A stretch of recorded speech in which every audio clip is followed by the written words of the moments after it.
오늘 하나님께서 우리에게 주시는 말씀은 로마서 11장 25절에서부터 36절까지의 말씀입니다. 로마서 11장 25절에서부터 36절까지의 말씀을 저와 여러분이 한 절씩 교독하시고 마지막 36절을 함께 읽겠습니다. 형제들아, 너희가 스스로 지혜 있다 하면서 이 신비를 너희가 모르기를 내가 원하지 아니하노니, 이 신비는 이방인의 충만한 수가 들어오기까지 이스라엘의 덜어는 우둔하게 된 것이라. 그리하여 온 이스라엘이 구원을 받으리라 기록된 바, 구원자가 시온에서 오사 야곱에게서 경건하지 않은 것을 돌이키시겠고, 내가 그들의 죄를 없이 할 때에 그들에게 이루실 내 언약이 이것이라 함과 같으니라. 복음으로 하면 그들이 너희로 말미암아 원수된 자여, 택하심으로 하면 조상들로 말미암아 사랑을 입은 자라. 하나님의 은사와 부르심에는 후회하심이 없느니라. 너희가 전에는 하나님께 순종하지 아니하더니 이스라엘이 순종하지 아니하므로 이제 긍휼을 입었는지라. 이와 같이 이 사람들이 순종하지 아니하니 이는 너희에게 베푸시는 긍휼로 이제 그들도 긍휼을 얻게 하려 하심이라. 하나님이 모든 사람을 순종하지 않은 가운데 두어 주심은 모든 사람에게 긍휼을 베풀려 하심이로다. 깊도다 하나님의 지혜와 지식의 풍성하며 그의 판단은 헤아리지 못할 것이며 그의 길은 찾지 못할 것이로다.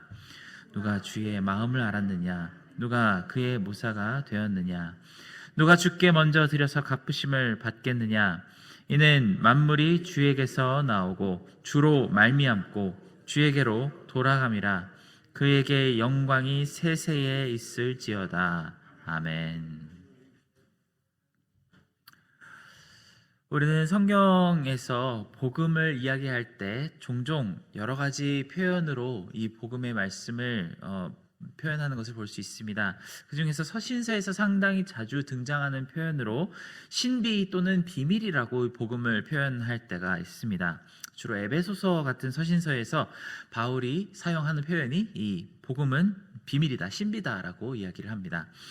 오늘 말씀 가운데도 25절에 보면은 복음을 신비라고 표현하는 모습을 볼 수 있습니다.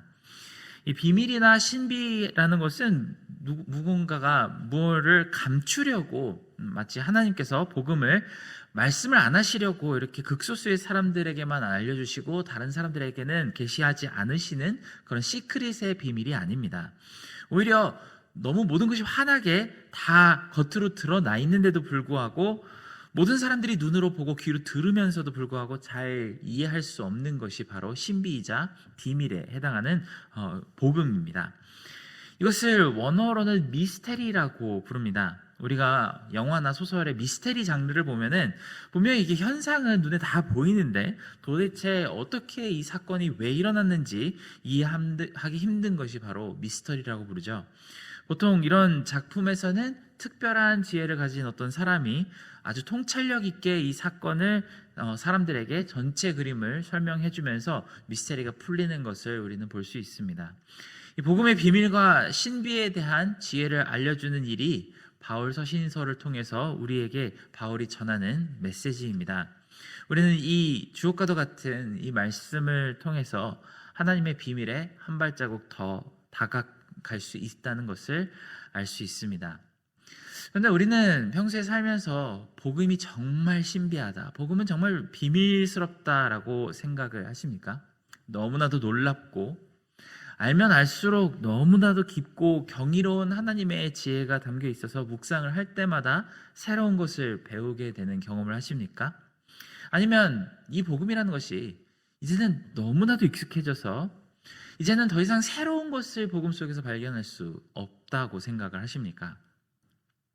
제가 다른 교회에 있을 때 한 번은 성경 공부반을 인도한 적이 있었는데 신앙생활 오래 하신 분이 한 번 이런 이야기를 해주신 적이 있습니다. 지금까지 아주 교회를 오래 다녀보았기 때문에 이런 성경 공부 저런 성경 공부 다 많이 들었기 때문에 이제 알 만큼 안다고 하십니다.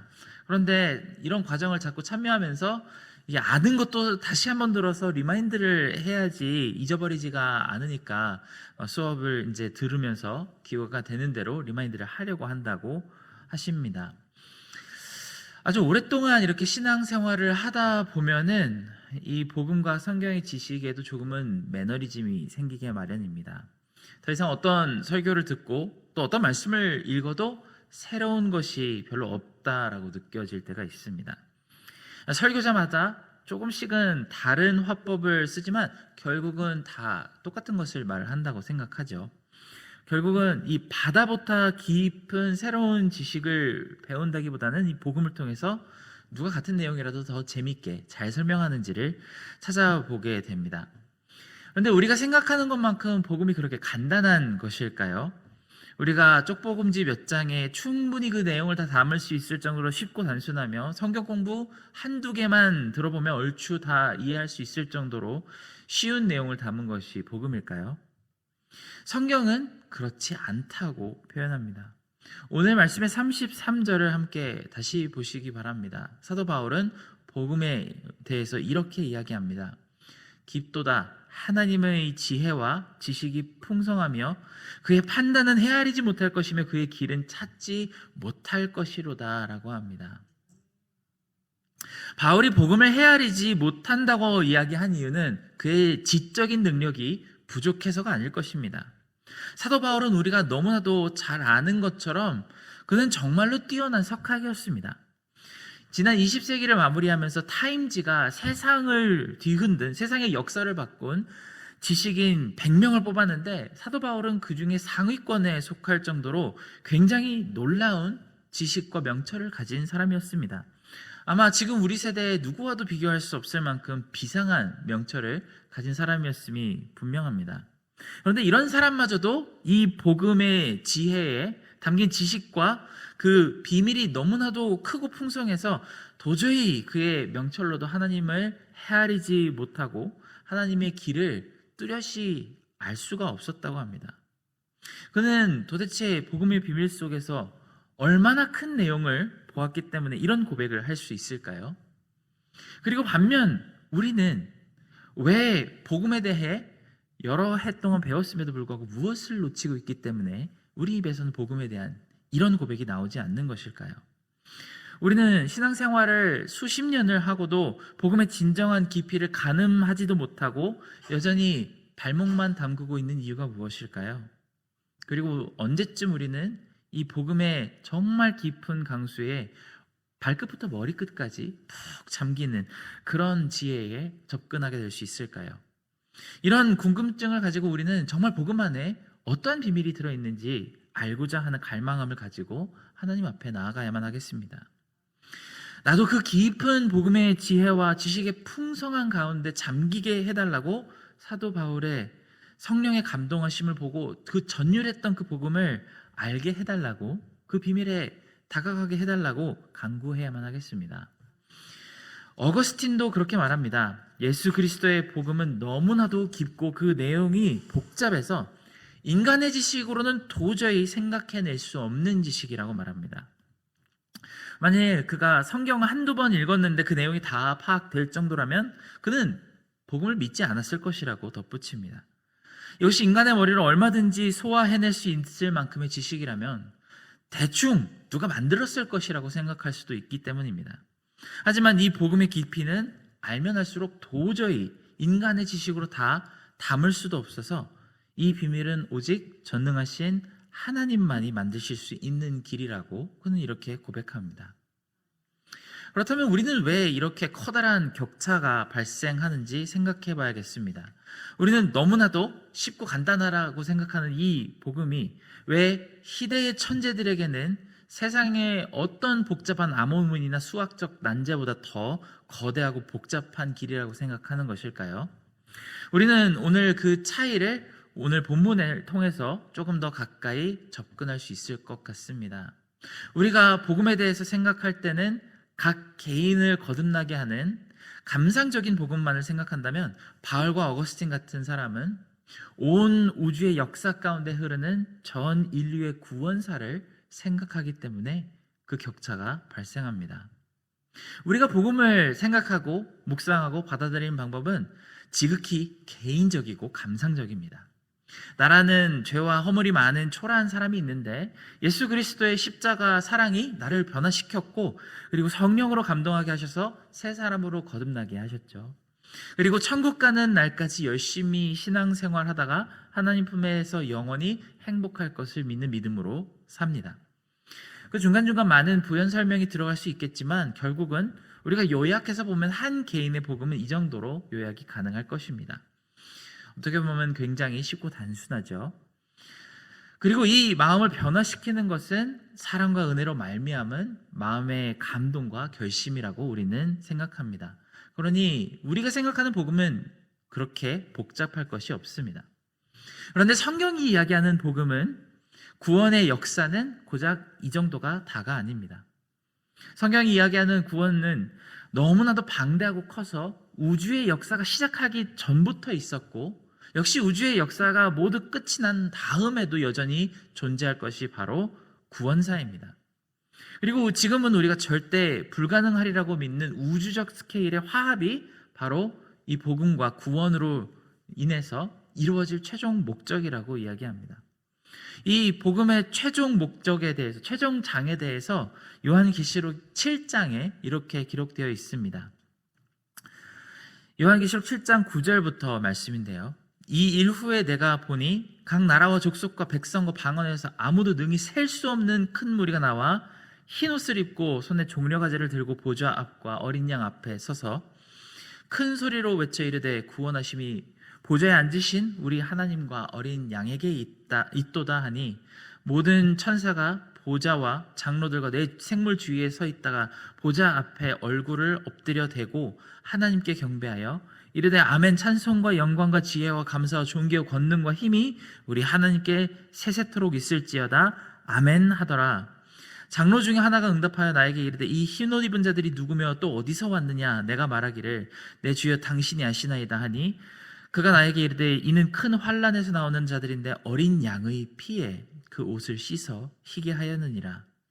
그러므로 그들이 하나님의 보좌 앞에 있고 또 그의 성전에서 밤낮 하나님을 섬김에 보좌에 앉으신 이가 그들 위에 장막을 치시리니, 그들이 다시는 줄이지도 아니하며 목마르지도 아니하고 해나 아무 뜨거운 기운에 상하지도 아니하리니, 이는 보좌 가운데 계신 어린 양이 그들의 목자가 되사 생명수 샘으로 인도하시고 하나님께서 그들의 모든 눈물을 눈에서 씻어 주실 것임이라.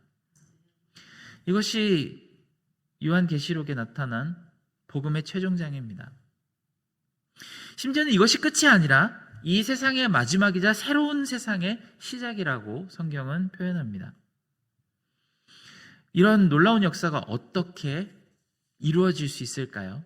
각 나라의 족속과 백성 방언에서 셀 수 없이 큰 무리가 어떻게 한 목소리로 여호와 하나님과 그 어린 양에게 찬양을 드릴 수 있을까요? 인류 역사상 이런 평강의 시기는 단 한 번도 없었습니다. 카인이 자기 아우 아벨을 질투하여 돌로 쳐 죽인 그 시점에서부터 오늘날에 이르기까지 모든 인간은 서로 다름과 차별을 놓고 치열하게 싸우고 서로를 미워하며 살인을 일삼아 왔습니다. 우리는 성경에 나오는 이런 장면들을 고대인의 무지함 때문에 일어난 일이라고 말을 할 수가 없습니다. 왜냐하면 지금 오늘날에는 훨씬 더 발전된 기술과 도구를 이용해서 더 효율적으로 많은 사람들을 증오하고 상처 입히고 살해하는 데 사용하고 있기 때문입니다. 그런데 복음은 어떻게 이 증오의 화신들을 요한복음 7장에 나오는 천국 백성으로 만들어 나갈 수 있을까요? 우리는 지금 현 상태를 알고 이 요한계시록 7장에 나오는 마지막 단계를 보면서 그 중간에 어떤 과정이 이런 상황을 만들어낼 수 있을지 의아한 마음이 들 수밖에 없습니다. 이 차이가 너무나도 멀어서 우리는 그 과정을 도저히 유추해낼 수가 없습니다. 마치 아무것도 모르는 사람이 어떻게 더럽고 축축한 진흙 한 덩어리가 그렇게 찬란하고 유려하고 아름다운 도자기로 빚어질 수 있을지 전혀 알지 못하는 것처럼, 우리 또한 이 지옥 같은 세상에서 이 죄인들이 어떻게 범우주적인 구원을 이루어 화평을 이루게 될지 전혀 짐작을 할 수가 없습니다. 이 시점에 바울은 이 신비에 대해 굉장히 놀라운 비밀 한 가지를 공개합니다. 바로 하나님이 이스라엘의 불순종을 사용하셔서 이런 일을 이루시겠다고 하는 것입니다. 그들이 예수 그리스도의 복음에 순종하지 않기 때문에 이방인에게 복음이 전파되는 일을 하나님께서 만드시겠다고 하십니다. 그리고 그 이방인에게 전파된 복음이 다시 하나님의 백성에게로 돌아가게 되는 그런 놀라운 일을 이루겠다고 말씀하십니다. 그리고 실제로 사도행전 7장에 보면 스데반이 유대인에게 참혹하게 순교를 당하는 장면이 등장합니다. 그리고 그때까지 예루살렘에만 묶여있던 이 복음운동이 이 순교 사건으로 인해 화산이 터지듯 예루살렘 바깥으로 퍼져나가는 장면을 우리는 볼 수 있습니다. 얼마 후에는 안디옥에서 역사상 최초의 다민족 복음 공동체가 세워졌고 그제서야 우리의 정체성이 담긴 이름이 불려지기 시작합니다. 이 안디옥에 모인 다민족 공동체가 세워졌을 때부터 교회는 그리스도인이라는 이름을 얻게 됩니다. 1세기에는 유대인의 불순종으로 인해서 유럽과 소아시아에 복음이 퍼지기 시작했고 4세기쯤에는 이 거대한 로마 제국이 전부 복음화가 되었습니다. 그리고 지난 2000년 동안 복음은 전 세계로 퍼져나가서 지금 우리 세대에는 5대양 6대주 전부에 복음이 전해지고 있습니다. 전통적으로는 기독교와 상관없다고 보았던 이 남아프리카와 남아시아 그리고 남미에서 폭발적으로 교회가 성장하고 있다는 소식이 요즘 굉장히 활발하게 들려오고 있습니다. 그리고 이제는 정말 요한계시록에 나온 말씀처럼 온 나라 모든 족속의 방언으로 하나님의 말씀이 번역되기까지 고작 10년도 남지 않았을 것이라는 관측이 나옵니다. 우리는 이런 신비를 머리로 이해할 수가 없습니다. 우리가 눈으로 보고 있으면서도 정말 신비하고 도대체 어떻게 이런 일이 일어나고 있는지 설명할 수가 없습니다. 우리 세대 가운데 역사하시는 하나님의 그 일을 우리는 분석하기도 힘들 정도입니다. 이 복음운동은 누군가가 인위적으로 만들거나 없애려는 생각을 할 수도 없을 정도입니다. 그저 우리는 하나님이 정말 놀랍게 일을 이루고 계신다는 것을 고백할 수밖에 없습니다. 아마 바울은 기도 중에 성령님의 감동하심으로 이 일을 미리 봤기 때문에 오늘 말씀처럼 하나님의 능력을 너무나도 깊이를 셀 수 없는 굉장한 지혜라고 찬양했을 것입니다. 사랑하는 성도 여러분, 우리 하나님은 정말로 크고 강하신 전능하신 하나님이십니다. 우리 마음이나 지식으로는 도저히 이해할 수도 없고 결코 불가능하다고 생각하는 일들을 반드시 이뤄내고 마시는 그런 하나님이십니다. 오늘 하루를 보내시면서 우리는 이 하나님의 복음 앞에서 절대로 겸손히 몸을 낮추고 즐겁게 따라가며 하나님께서 마음속에 품으신 그 비밀을 조금이라도 더 알기를 간구하는 그런 주의 백성이 되시길 간절히 축원합니다. 함께 기도하겠습니다. 사랑하는 하나님 아버지, 우리에게도 사도 바울이나 어거스틴이 가졌던 정말 그 복음에 대한 놀라운 경외심과 하나님의 능력에 대한 정말 순수한 찬양이 우리 마음 가운데 가득 차게 되기를 간절히 기도합니다. 하나님께서 정말 만세전부터 준비하셨던 이 복음의 비밀을 우리가 너무나도 단순하게 그리고 너무나도 지루하게 생각하지 말고 날마다 알아가도 더 알아갈 것이 있고 우리의 평생을 복음을 알아가는 데 바쳐도 정말 우리의 시간이 부족할 만큼 깊은 복음의 비밀에 우리가 다가가게 하여 주시옵소서. 모든 은혜에 감사드리며 예수님의 이름으로 기도드렸습니다. 아멘.